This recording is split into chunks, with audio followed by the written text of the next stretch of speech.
that they can make clinical decisions off-site.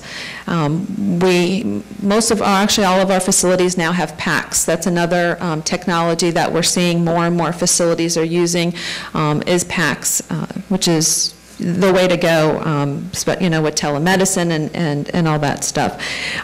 One of the other things that of my passion in my spare time is on the board of directors for the Florida Health Information Management Association. One of the things that we do promote and we do have advocacy for is our MyPHR. There's a website, myphr.org. We're revising the Florida legal manual to add in with the new technology that's coming out with e-discovery and all the laws that go with it, and all the HIPAA laws with security and privacy and how we can maintain confidentiality of medical records, is another avenue that, that the FHIMA is advocating for. When it comes to accessing medical records, that can be a challenge. In the paper world, you don't know, and I'll be honest, you don't know who's accessing it. Somebody could come in and look at a record. I don't have unless I see it or somebody sees it. You put safeguards in place. You have keypad access when you come in. But when you're talking about an electronic environment, you have paper trail. You have audit trails that you run. One of the things that I always did when I was electronic was do audit trails of all when I would know if a family member of an employee was there, whether it's a husband of an employee that's at the facility or a physician. If I know that the physician came into the hospital, I'll do an audit trail of those, I guess you can say the VIPs in the facility, to check to see if anybody accessed inappropriately. So with an electronic record, you do have an added mechanism to assure confidentiality and privacy.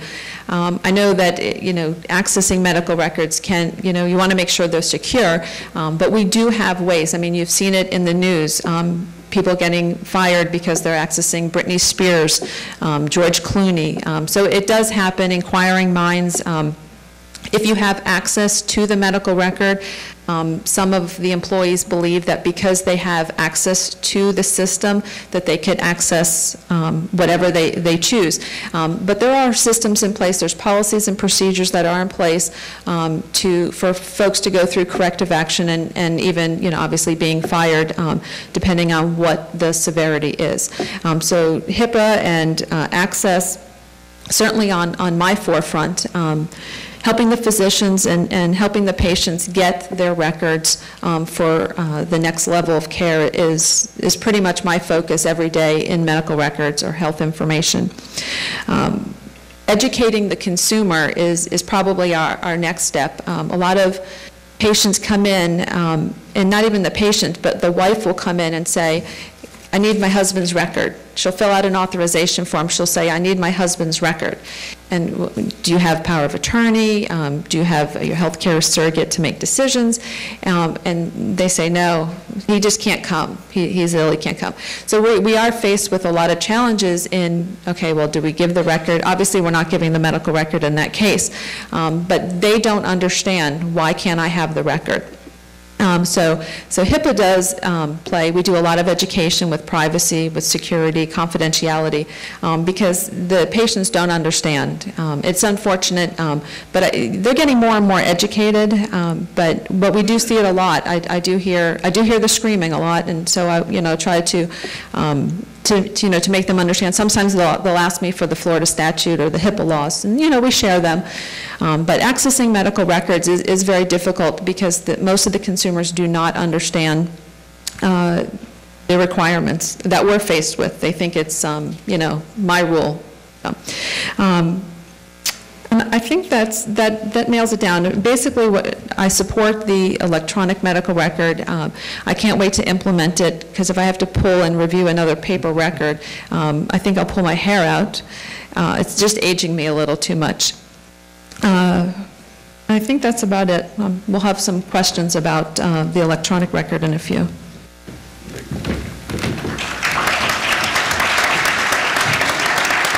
Thank you, Joe. I'd like to open it up for questions, and as we do that, of course, I would like to thank the Quantum Group again. Thank you for lending us Pete as well. It helped us out quite a bit there. So we have questions. I don't know if we have a microphone that we can get back to over here.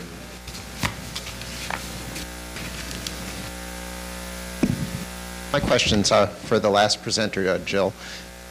We had heard before that this kind of activity could be cost prohibitive, and that you're in a community setting and not Mayo Clinic or a large private institution. I have two questions. One, is it cost prohibitive, and if so, how is it capitalized? And then two, how do you connect to the rest of the groups within Broward Health?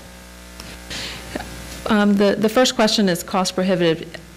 Cost is definitely a major factor in, now I've only been there 6 months, but I can speak that I'm sure that cost had a big factor in why we're not there yet.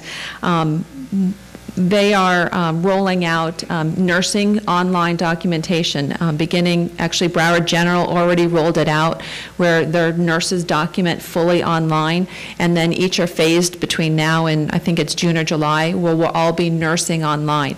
So I think that even though we hadn't moved to the electronic record years ago, they are moving. I think their vision is more to move to a true electronic record without having to scan records.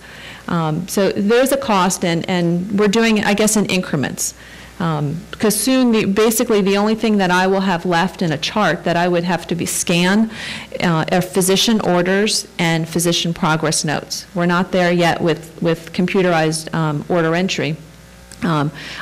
Cost has a play. I'm not going to say it doesn't, but they are moving, and they are beginning in our next fiscal year, where we are beginning a steering committee, even next week, looking at what's left of the paper chart that needs to get electronic.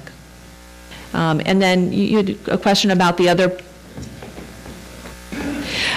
And yeah, the connectivity between the four facilities is excellent. We are a Cerner facility. We use PowerChart, and PowerChart has the accessibility for the doctors between the four facilities, and our 30 physician clinics, our off-site clinics, are able to access the records all together in one interoperative record. So that is excellent. We've seen where patients come in, self-pay patients will come to our facility, deliver. They don't have an outside physician. They are self-pay. They might end up in one of our clinics where they can access the records in a PowerChart. Jose, would you like to address something? Yes, there is a free electronic medical record system called VISTA from the Veterans Administration, and it's currently in use across hundreds of facilities with millions of lives. It's a 30-year-old system that has been developed with your taxpayers' dollars. It's high quality, it's freely available, you can download it for free and make 1 million copies, and it's fairly robust. So in that case, cost is not an issue. One key element about interoperability, we keep focusing on the electronic medical record as a single office type of implementation. The moment we do that, it might drive some efficiencies within a given enterprise. However, if you cannot communicate with other doctors' offices or with hospitals, all you've done is isolate yourself now in an electronic world.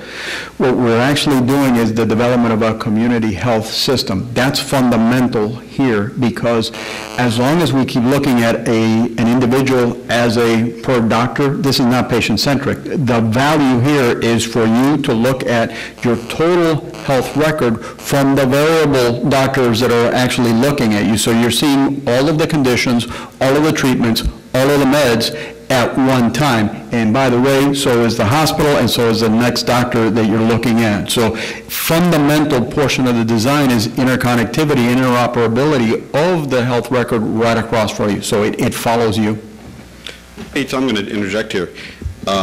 Your company seems to have a pretty good grasp on all the different aspects here. And I think this is important. Before, my big question for you would be, what would you recommend if you had to give us a